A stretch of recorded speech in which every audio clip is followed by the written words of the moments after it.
तो dear student, आज हम डिस्कस करने जा रहे हैं बीजेटी एज अ स्विच।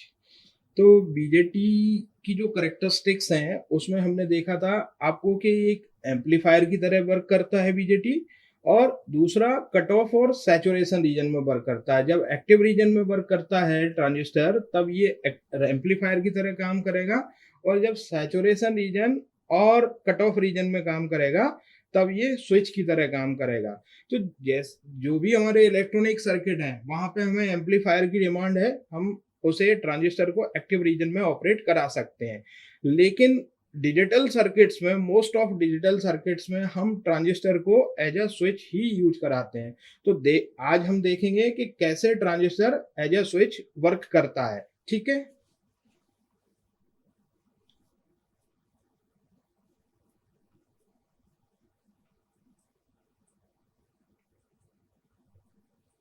तो मैं एक सिंपल कॉमन इमीटर कॉन्फ़िगरेशन में कनेक्टेड ट्रांजिस्टर कनेक्ट कर रहा हूं यहाँ पे, और फिर हम देखेंगे कि ये कैसे एज ए स्विच वर्क करेगा। मींस दो रीजन में वर्क करेगा, ये कट ऑफ रीजन और सैचुरेशन रीजन में। तो ये आरसी रेजिस्टेंस कनेक्ट कर दिया है मैंने कलेक्टर पे, वीसीसी बैटरी कनेक्ट किया हुआ है, यहाँ पे बेस टर्मिनल पे आरबी रेजिस्टेंस कनेक्ट किया है, और इसके साथ साथ इनपुट सिग्नल कनेक्ट करने जा रहा हूं मैं यहाँ पे, इनपुट सिग्नल आरबी, और ये एमीटर टर्मिनल को मैंने ग्राउंड कर दिया है। तो देख सकते हैं यहाँ पे इस टर्मिनल के across, that means collector terminal और एमीटर टर्मिनल के अक्रॉस जो वोल्टेज होगा वो कलेक्टर एमीटर वोल्टेज होगा। मैं इसको बोल देता हूँ कलेक्टर, इसे बेस, इसे एमीटर। और ध्यान रखें ये एनपीएन ट्रांजिस्टर है ना।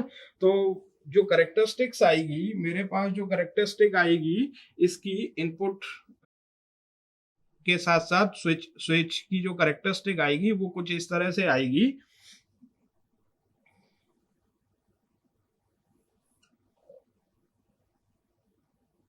ये इनपुट सिग्नल प्रोवाइड कर रहा हूं मैं यहाँ पे,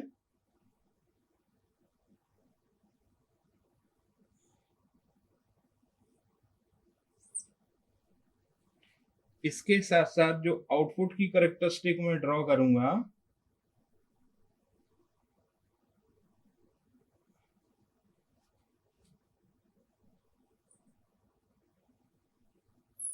वो इस तरह से होगी।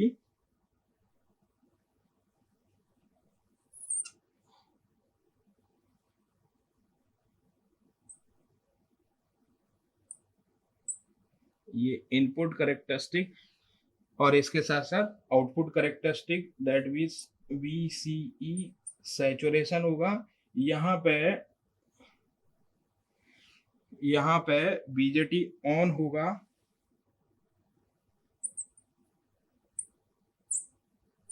और इस कंडीशन में बीजेटी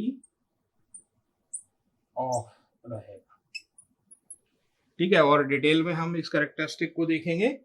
दैट मीन्स जब यहाँ पे हम input signal, high input signal provide करेंगे तब ये ट्रांजिस्टर कंडक्ट करेगा, और ट्रांजिस्टर कंडक्ट करेगा तो आउटपुट में जो ड्रॉप होगा, यहाँ पे मिनिमम ड्रॉप होगा, तो आउटपुट में जो वोल्टेज ड्रॉप आएगा वो VCE आएगा, और दैट विल VCE सैचुरेशन।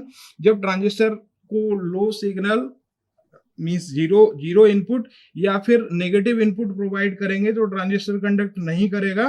उस कंडीशन में यहाँ पे इस टर्मिनल पे पूरा VCC हाई सिग्नल आएगा। तो एक तरह से हम कह सकते हैं कि ट्रांजिस्टर इन्वर्टर की तरह भी काम करता है।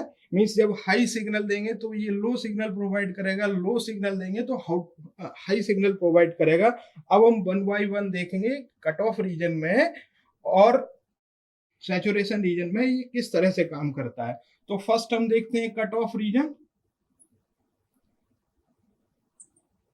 और कट ऑफ रीजन में ट्रांजिस्टर एज ओपन स्विच काम करता है। मैं सर्किट डायग्राम फिर से बना रहा हूं, यह सर्किट डायग्राम इसी को कंसीडर कर सकते हैं। यहाँ आईसी करंट सपोज दैट, यहाँ आईबी करंट सपोज दैट, और यहाँ पे वीसी वोल्टेज।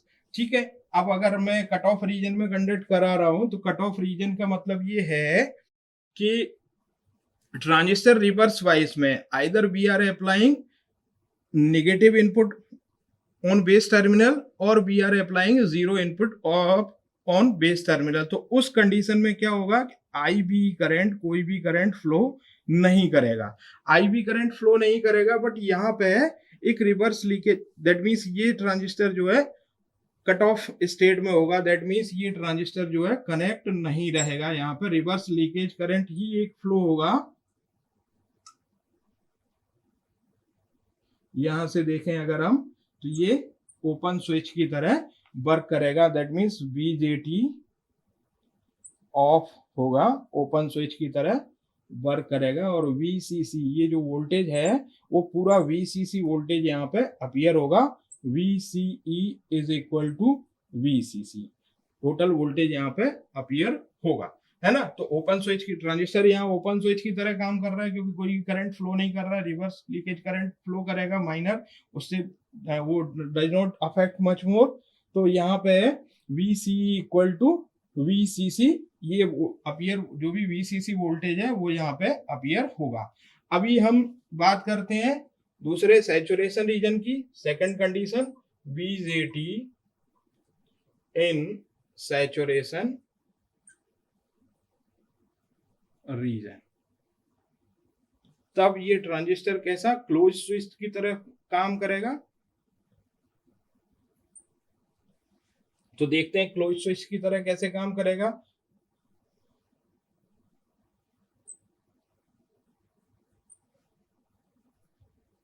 RC और एक करंट IC फ्लो करेगा यहाँ पे, और VCC, तो यहाँ पे जो करंट फ्लो करेगा IC, ये सैचुरेशन करंट होगा, IC equal to IC saturation, और यहाँ पे BJT सैचुरेशन में होगा,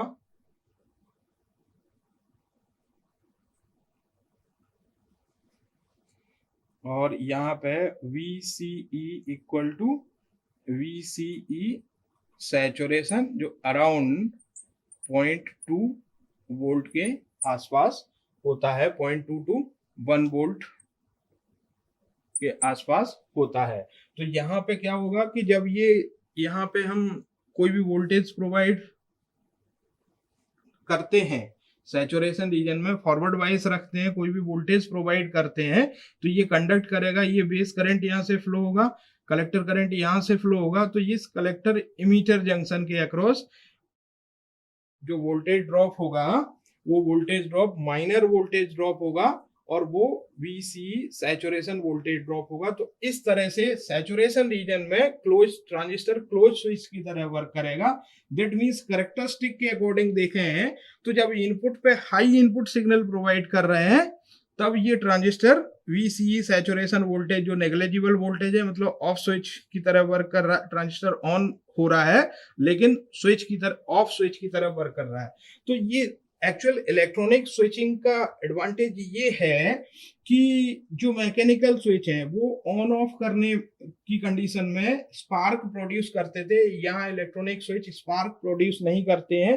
दूसरा क्या है कि डिफरेंट टाइमर सर्किट्स में हम यूज कर सकते हैं, सोफिस्टिकेटेड होते हैं, लो कॉस्ट होते हैं। इसके अलावा इनका जो एरिया कंज्यूम करते हैं, एरिया स्पेस कंज्यूम करते हैं, वो कम करते हैं। डिले सर्किट्स में हम इनका यूज कर सकते हैं, मोटर डिवाइसेस में हम इनका यूज कर सकते हैं, और चूंकि इंटीग्रेटेड सर्किट्स में हम इनका यूज करते हैं तो इनका साइज जो है वो कॉम्पैक्ट साइज में मिल जाते हैं। बहुत सारे सर्किट्स, लॉजिक सर्किट्स में जब हम इनका यूज करते हैं तो डिफरेंट और मिलियंस ऑफ स्विचेस का हम सर्किट में यूज कर सकते हैं। तो ये ट्रांजिस्टर एज अ स्विच का एडवांटेज है। तो ये स्विचिंग एक्शन के लिए एम्पलीफायर की से थोड़ा सा डिफरेंट बनाना पड़ता है, यहाँ पर ट्रांजिस्टर की मैन्युफैक्चरिंग डिफरेंट होती है, वो हम उसको डिटेल में और देख सकते हैं। जब हम डिजिटल स्विचेस की बात करेंगे तब हम वहां पे देख सकते हैं इसको। अभी के लिए इतना ही, थैंक यू।